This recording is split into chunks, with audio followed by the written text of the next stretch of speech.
नमस्कार मंडळी, क्रिशवी व्लॉग या आपल्या चॅनलमध्ये आपणा सर्वांचं अगदी मनापासून स्वागत आहे. जर तुम्ही आज सकाळी उठलात आणि जमिनीवर पहिलं पाऊल ठेवलं तेव्हा तुमच्या टाचांमध्ये तीव्र वेदना जाणवली असेल, जर काही पावले चालल्यानंतर तुमचे पाय जड वाटत असतील किंवा अगदी साधी घरगुती कामं करतानाही तुम्हाला थकवा आणि अशक्तपणा जर जाणवत असेल, तर क्षणभर थांबा आणि तुमच्या शरीराचा ऐका. ही भावना फक्त तुम्हाला जाणवत नाही आहे, तर 45, 50, 60 किंवा मग अगदी 70 वर्षांपेक्षा जास्त वयाचे अनेक लोक दररोज अशाच प्रकारच्या समस्या अनुभवत आहेत. आणि त्यांच्याप्रमाणेच तुम्हालाही वाटलं असेल की हे केवळ वाढत्या वयामुळे होत आहे. पण मला तुम्हाला एक प्रामाणिक प्रश्न विचारायचा आहे. तुम्हाला खरंच वाटतं का की हे केवळ वाढत्या वयामुळे होत आहे, की तुमचं शरीर तुम्हाला काहीतरी गहन संदेश देण्याचा प्रयत्न करत आहे? जर तुम्हाला वाटत असेल की हे खास तुमच्यासाठी सांगितलं जात आहे, तर कृपया लक्षपूर्वक ऐका, कारण आज तुम्हाला तुमच्या शरीराबद्दल एक अत्यंत महत्त्वाची गोष्ट समजणार आहे. सत्य हे आहे की अनेक लोक वेदना सहन करण्याची सवय लावून घेतात. त्यांना वाटतं की वाढत्या वयानुसार पाय कमजोर होणं, सांधेदुखी आणि चालण्यात अडथळा येणं हे पूर्णपणे सामान्य आहे. ते याला जीवनाचा एक भाग म्हणून स्वीकारून टाकतात. पण 7 वर्षांपेक्षा जास्त अनुभव असलेल्या डॉक्टर शर्मा यांना एक गोष्ट स्पष्ट करायची आहे. हे सामान्य नाही. तुमचं शरीर इतक्या लवकर कमजोर होण्यासाठी बनलेलं नाही आहे. पायात दुखणं, सांधे आखडणं किंवा मग जडपणा जाणवणं हे तुमचं नशीब नाही आहे. ते एक संकेत आहे. तुमच्या शरीराला एक यंत्र समजा. जेव्हा काही समस्या असते तेव्हा ते शांत राहत नाही. ते सौम्य वेदना, थकवा किंवा आखडणं यांसारख्या सूक्ष्म संकेत देत असतं, जेणेकरून तुम्ही लक्ष देऊ शकाल आणि वेळेत सुधारणा करू शकाल. पण जर आपण या संकेतांकडे दुर्लक्ष करत राहिलो तर हे यंत्र हळूहळू कमजोर होत जातं, जोपर्यंत चालणं, पायऱ्या चढणं किंवा मग अगदी बसणंही कठीण होत नाही. तर तुमच्या शरीरामध्ये नक्की काय घडत आहे याची 3 मुख्य कारणे आहेत, जी बऱ्याच लोकांना समजत नाहीत. पहिलं कारण म्हणजे पोषक तत्वांची कमतरता. जेव्हा शरीराला पुरेसं कॅल्शियम आणि प्रथिने आणि मॅग्नेशियम मिळत नाही, तेव्हा हाडे कमजोर होऊ लागतात, स्नायू त्यांची ताकद गमावतात आणि तुम्हाला लवकर थकवा येतो. दुसरं कारण म्हणजे सांध्यांमधील छुपी सूज. ही सूज बाहेरून दिसत नाही, पण हळूहळू आखडणं, वेदना आणि चालण्यात अडचण निर्माण करते. तिसरं आणि आजकालचं सर्वात सामान्य कारण म्हणजे मर्यादित हालचाल आणि सूर्यप्रकाशाचा अभाव. जेव्हा तुम्ही बराच वेळ बसता आणि तुम्हाला पुरेसा सूर्यप्रकाश मिळत नाही, तेव्हा तुमच्या शरीरामध्ये व्हिटॅमिन डी ची कमतरता निर्माण होते, जे कॅल्शियम शोषणासाठी आणि हाडांच्या मजबूतीसाठी आवश्यक आहे. पण आज तुम्हाला लक्षात ठेवण्याची सर्वात महत्त्वाची गोष्ट म्हणजे या समस्येसमोर तुम्ही असहाय्य नाही आहात. चांगली बातमी ही आहे की यावरचा उपाय महागड्या औषधांमध्ये किंवा मग गुंतागुंतीच्या पद्धतींमध्ये नाही आहे. उपाय तुमच्या स्वतःच्या स्वयंपाकघरामध्ये, रोजच्या छोट्या सवयींमध्ये आहे, ज्या तुम्ही आजपासूनच सुरू करू शकता. आणि पुढे व्हिडिओमध्ये मी काही नैसर्गिक आणि सोपे उपाय सांगणार आहे, जे नियमितपणे अवलंबल्यास तुमच्या शरीरामध्ये मोठा बदल घडू शकतो. जर तुम्हाला ही माहिती उपयुक्त वाटत असेल तर कृपया थोडा वेळ काढून व्हिडिओला लाईक नक्की करा आणि त्याचबरोबर आपल्या चॅनलला सबस्क्राईब करा, कारण येथील प्रत्येक व्हिडिओ तुमच्यासोबत चालण्यासाठी, तुम्हाला मजबूत करण्यासाठी आणि तुमच्या प्रत्येक ठिकाणी तुमचा आत्मविश्वास परत मिळवून देण्यासाठी तयार केला जात आहे. सर्वात प्रथम मेथी, सांध्यांच्या सुजेचा शत्रू. जर सांधेदुखी, पायांमधील ताठरपणा आणि हालचालीतील अडचणींमागे एखादं छुपं पण धोकादायक कारण असेल तर ते म्हणजे सूज. महत्त्वाचं म्हणजे ही सूज नेहमी स्पष्टपणे दिसून येत नाही, त्यामुळे लगेच ताप येत नाही किंवा लक्षणीय सूजही येत नाही. त्याऐवजी हळूहळू सांध्यांमध्ये जमा होते. यामुळे सकाळी उठल्याबरोबर तुमच्या पायांमध्ये ताठरपणा जाणवतो आणि व्यवस्थित चालायला थोडा वेळ लागतो. कालांतराने या ताठरपणाचं रूपांतर वेदनेत होतं, ज्यामुळे हालचाल कमी होते आणि जीवनाच्या गुणवत्तेवर परिणाम होतो. आयुर्वेद आणि आधुनिक विज्ञान दोन्ही मेथीच्या दाण्यांना सांध्याच्या सुजेचा नैसर्गिक शत्रू मानतात. मेथीमधील नैसर्गिक घटक शरीरातील सूज कमी करण्यास मदत करतात, अगदी मंद जळणारी आग विझवण्यासारखं. जेव्हा सूज कमी होते तेव्हा सांध्यांची लवचिकता वाढते, सकाळचा ताठरपणा हळूहळू कमी होतो, ज्यामुळे चालणं सोपं होतं. मेथीचा वापर करणं खूप सोपं आहे, परंतु तिची परिणामकारकता नियमित वापरावर अवलंबून असते. दररोज रात्री झोपण्यापूर्वी 1 चमचा मेथीचे दाणे घ्या. ते स्वच्छ धुवा आणि 1 ग्लास पाण्यामध्ये भिजवा. सकाळी उठल्याबरोबर ते पाणी प्या आणि नंतर दाणे चावून खा.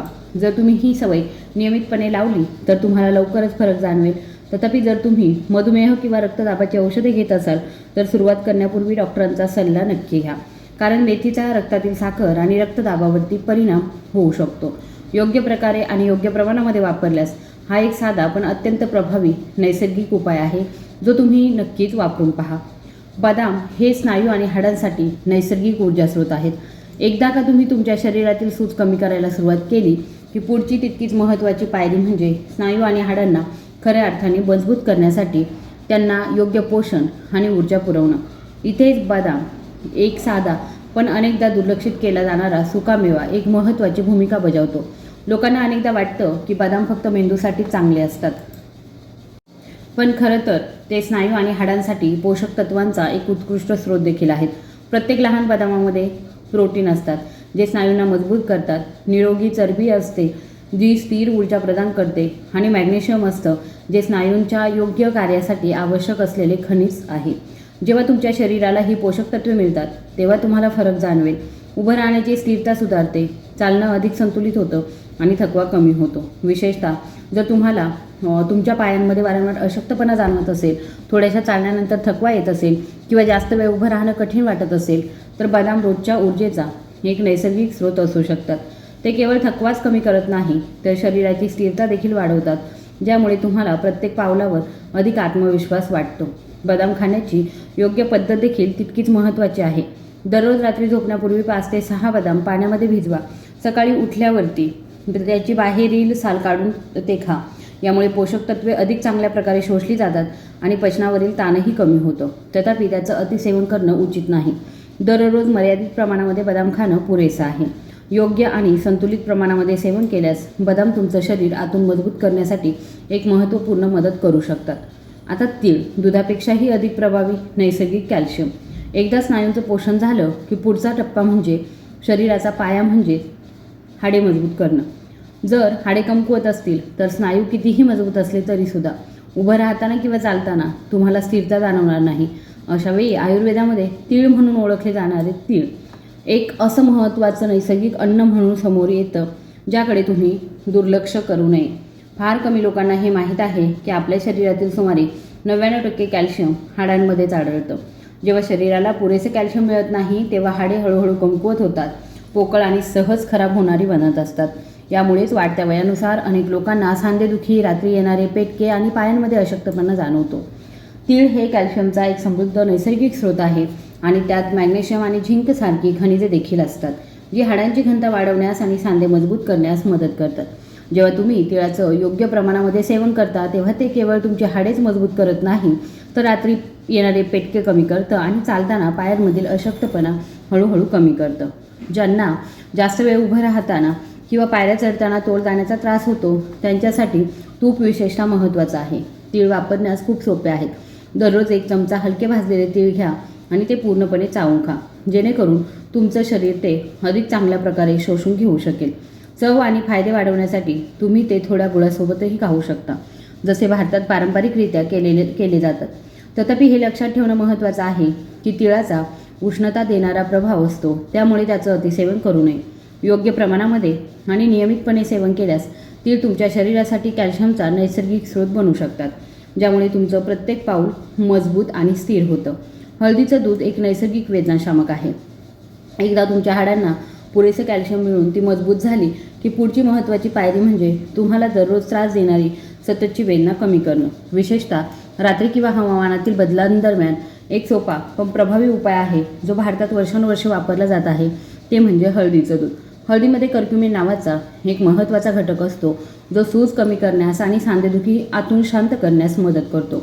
जेव्हा शरीराला सूज कमी होऊ लागते तेव्हा तुम्हाला एक दृश्यमान बदल दिसून येईल. सांध्यांचा ताठरपणा कमी होतो, वेदना हळूहळू कमी होतात आणि हालचाल करणं सोपं होतं. महत्त्वाचं म्हणजे जेव्हा हळदीमध्ये थोडी काळी मिरी मिसळली जाते तेव्हा कर्क्युमिनचं शोषण अनेक पटींनी वाढतं, ज्यामुळे त्याचे परिणाम आणखी चांगले होतात. हे केवळ वेदना कमी करण्यापुरतं नाही, हळदीचं दूध शरीराला आराम देण्यास आणि झोपेची गुणवत्ता सुधारण्यास देखील मदत करतं. चांगली झोप खूप महत्त्वाची आहे, कारण याच वेळी शरीर स्वतःला बरं करतं. यामुळे ऊर्जा पुन्हा निर्माण होते आणि हाडे व सांध्यांना बरं होण्याची संधीसुद्धा मिळते. याची कृती देखील खूप सोपी आहे. झोपण्यापूर्वी 1 ग्लास कोमट दूध घ्या, त्यात अर्धा चमचा हळद आणि चिमूटभर काळी मिरी घाला. ते चांगलं मिसळा आणि गरम असतानाच प्या. जर तुम्ही ही सोपी सवय दररोज लावली तर काही दिवसांमध्ये तुमच्या लक्षात येईल की सकाळी उठल्यावर तुमचं शरीर हलकं आणि कमी दुखणारं वाटतं. कधीकधी सर्वात प्रभावी उपाय तेच असतात जे आपल्या स्वयंपाकघरामध्ये आधीपासूनच उपलब्ध असतात. मोड आलेले चणे हे एक संपूर्ण वनस्पती आधारित प्रथिन आहे. दामिर एकदा का तुम्ही वेदना कमी करायला किंवा रात्री शरीराला चांगली विश्रांती द्यायला सुरुवात केली की पुढची महत्त्वाची पायरी म्हणजे तुमच्या पायांची ताकद पुन्हा निर्माण करणं. स्नायू कमकुवत झाल्यावर चालणं अस्थिर होतं, तुमचा तोल जातो आणि प्रत्येक पाऊल भीतीदायक वाटू लागतं.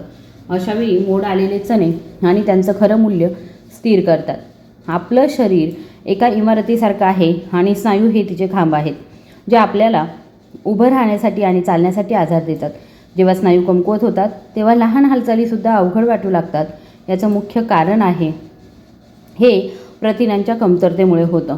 प्रथिने स्नायूंना एक महत्त्वाचा घटक मानली जातात. मोड आलेले चणे हे प्रथिनांचा एक उत्तम वनस्पती आधारित स्रोत आहे जे सहज पचतात आणि विशेषतः वृद्धांसाठी फायदेशीर आहेत. ते स्नायूंना आतून पोषण देतात आणि हळूहळू ताकद परत मिळवण्यास देखील मदत करतात. जेव्हा तुम्ही नियमितपणे मोड आलेले चणे खाण्यास सुरुवात कराल तेव्हा तुम्हाला हळूहळू बदल जाणवू लागतील.